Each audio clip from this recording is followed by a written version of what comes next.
Pero cuando venía para acá, vi que el candidato Donald Trump, candidato del Partido Republicano a la presidencia de la República, en estas maneras que tiene, fíjense que alguien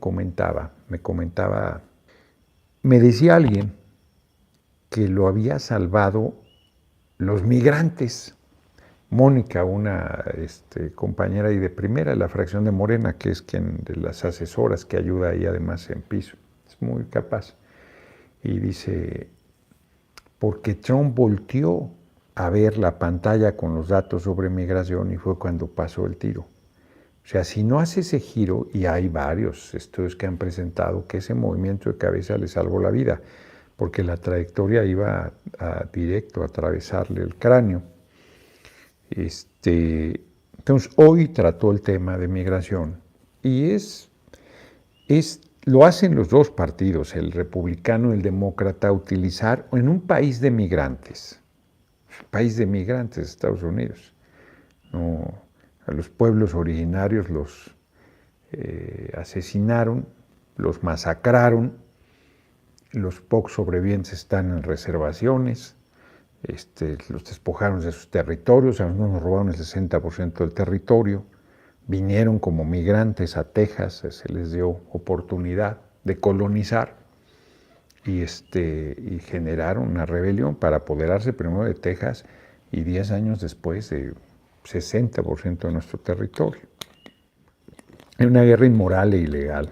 Es que buena parte del territorio de Estados Unidos fue mexicano y nuestros compatriotas están en territorios ocupados.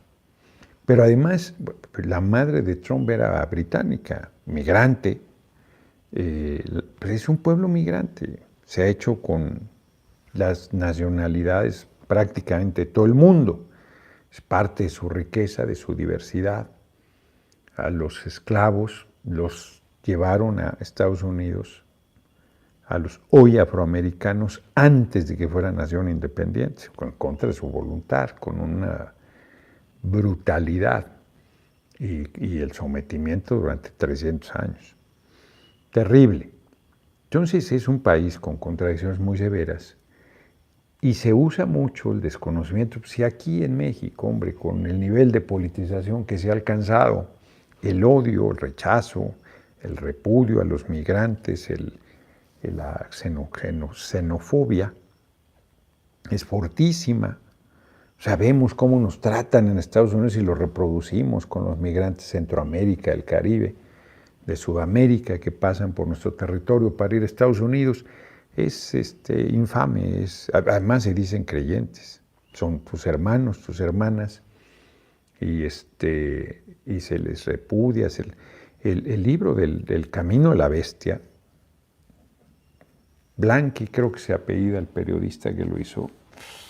Hijo, es terrible, te avergüenza de lo que pasa en nuestro país con los migrantes. Entonces Trump presume que lo del muro, porque él en la pasada campaña donde terminó ganando y que iba a construir un muro, pues ya está construido buena parte de ese muro, toda la frontera, y que nosotros lo íbamos a pagar y toda la prepotencia que lo caracteriza. Y entonces empezó a decir hoy que nos habíamos burlado solo por decir que no teníamos por qué pagarlo. Es un trato majadero, además, es un trato racista, es un trato clasista, es un trato infame. Nuestro pueblo que migra ha aportado por lo menos 10 veces más de lo que manda en divisas y no recibe ni un clavo partido por la mitad. No se les reconoce ni siquiera la residencia, mucho menos la ciudadanía y por lo tanto ninguno de los escuálidos derechos que hay en Estados Unidos para su pueblo. Nada. Todos esos miles de millones de dólares se los embolsa el gobierno norteamericano en beneficio de sus ciudadanos, sobreexplotando y discriminando a nuestros migrantes y a los migrantes de otros países del mundo, porque como lo he dicho, creo que desde el 77 no se hace una amnistía migratoria y por lo tanto pues hay un maltrato. Bueno, ni licencias les quieren dar en varios estados y se han ido aprobando, están compitiendo a ver quién es más canalla con los migrantes, de los gobernantes. El gobernador de Texas es infame. Total, que dijo que se habían burlado de él. ¿Cuándo? Habló bien del compañero presidente, pero se refirió a Marcelo Ebrard como que acabó cediendo. Y entonces soltó esta majadería de que Marcelo Ebrard tenía entre el 50 y 60 de IQ, de coeficiente intelectual, y que además había aceptado, sin chistarlo, el poner vigilancia en la frontera nuestra, pues que ha generado una polémica. Nuestra virtual compañera presidente Claudia Sheinbaum Pardo salió de inmediato solidaria con Marcelo, planteando que es un funcionario muy capaz, lo es. Yo dije, lo he dicho, lo he sostenido, que hizo una tarea extraordinaria al frente de la Cancillería. Y uno de los momentos difíciles que enfrentó, porque el compañero presidente lo mandó a negociar ese tema, fue este.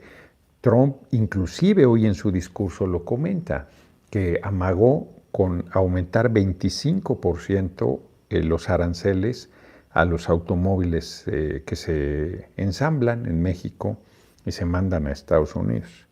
Y luego dijo que en un mes, si no había respuesta, aumentaría al 50%.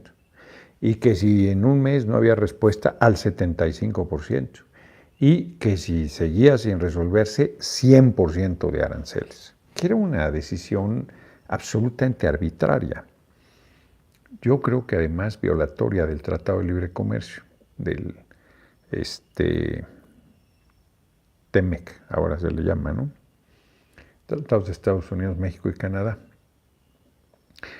Y entonces fue una negociación muy difícil, muy difícil.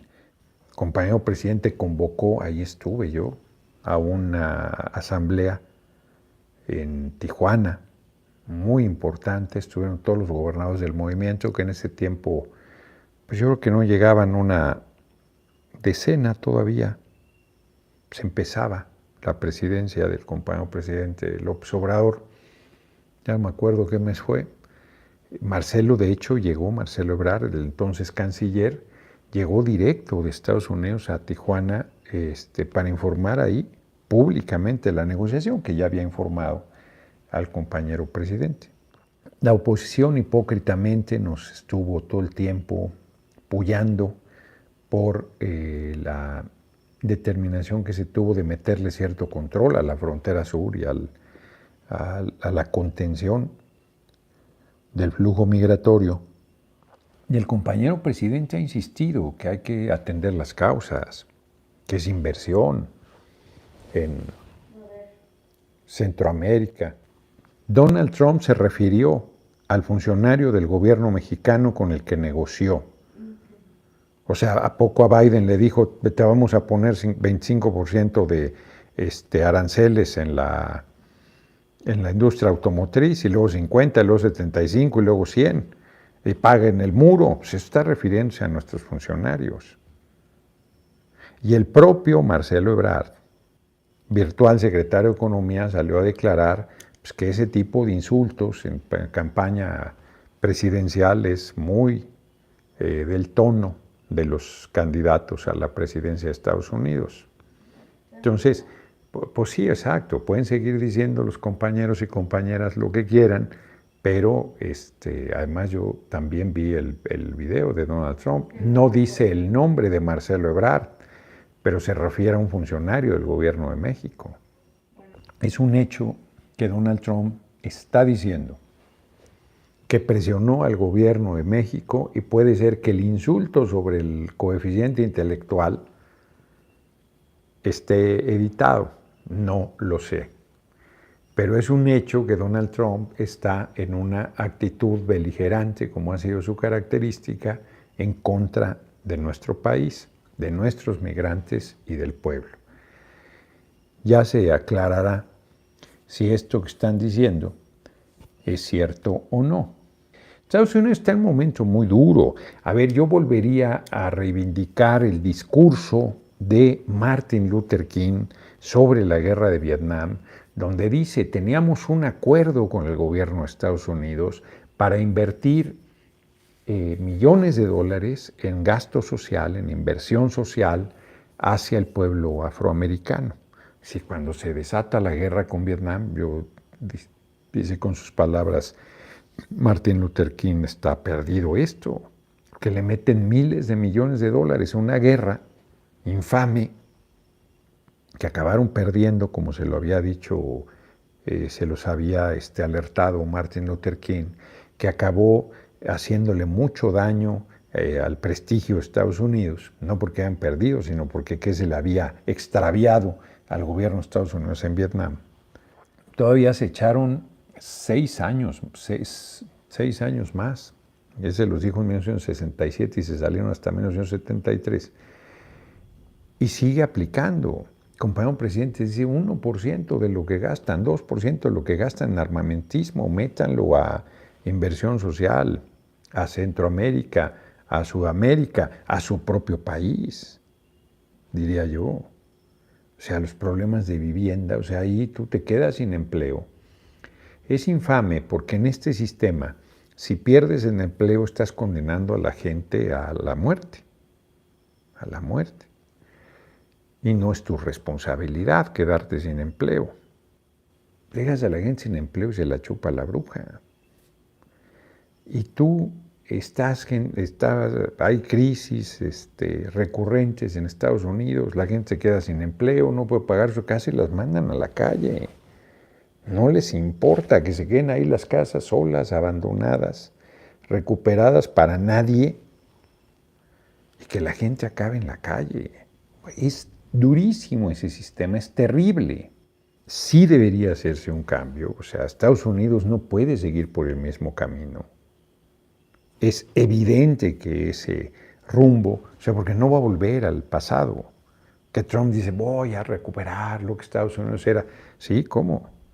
Pues tendría que cambiar su política económica, tendría que romper su visión imperialista, tendría que quitarle el poder que tiene la CIA, el Pentágono, las fuerzas militares de Estados Unidos, que sea quien sea el presidente, ahora sí que como los organismos autónomos hacen lo que les da la gana y su finalidad es el lucro, son las invasiones a pueblos, el saqueo de naciones, la producción de armamentos, o sea, en vez de alimentos, en vez de techo para su pueblo, y con esta visión además de acumulación material absurda. Entonces, pues, francamente, está frito ese asunto, no tiene camino. Y Trump le echa la culpa a los migrantes, como en Europa, la fascista Le Pen y toda la ultraderecha le echa la culpa a los migrantes. Y ya salió, desde hace tiempo había salido una caricatura y la han reciclado a raíz de la Copa Europea de fútbol. Pues tú ves, Francia es un solo blanco, todos los demás son de origen de África. Y de España, sus jugadores más destacados, hijos de migrantes de África. Y entonces para el deporte y para estas cosas, para la música, pero se les desprecia, se les trata con racismo, con clasismo, tienen dificultad adicional para integrarse a una sociedad que les es ajena y no se les reconoce nada. En las campañas se le echa la culpa a los migrantes del sistema económico. Entonces manipulan, juegan con los miedos. Yo he oído a compañeros inmigrantes, no, es que estos venezolanos llegan y les dan todo, y nosotros que llevamos décadas, pues hay que luchar, porque es una política perversa, la política migratoria de Estados Unidos. Es una política de verdadera mala fe, infame, y no es de pelearte con quien le dan un derecho que a ti también te corresponde. Pues qué bueno que a esa persona se le resuelva. Se tiene que luchar para que también a los millones de migrantes que hay en Estados Unidos desde hace décadas también se les reconozca. Bueno, se les ha dicho ilegales y hay una posición muy sólida diciendo ninguna persona es ilegal. En todo caso no tienes los documentos que ellos exigen para estar en su país, pero bien que reciben tu trabajo, pero bien que reciben tus impuestos, pero bien que reciben la riqueza que produces. Ahí no dicen que no. Es una política muy hipócrita de persecución, de acoso, de golpeteo a la autoestima, de atropello de los derechos humanos más fundamentales, la supuesta tierra de la libertad. Y todavía hay quien lo justifica diciendo es que son sus reglas. Pues sí, sí son sus reglas, pero son reglas tramposas, son reglas hipócritas, son reglas encaminadas a generar este tipo de cosas. Nos robaron 60% del territorio y la gente entraba caminando a Estados Unidos sin problema, ni visa ni nada. Con todos los migrantes han sido terribles. Bueno, tienen que leer Las uvas de la ira. Es una novela de Steinbeck, buenísima.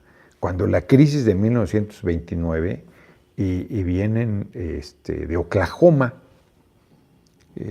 anglosajones, que con la crisis pierden todo y van a California a buscar trabajo, a volver a empezar, pues mandan a la calle. Pues es un sistema brutal el de Estados Unidos, bestial, inhumano.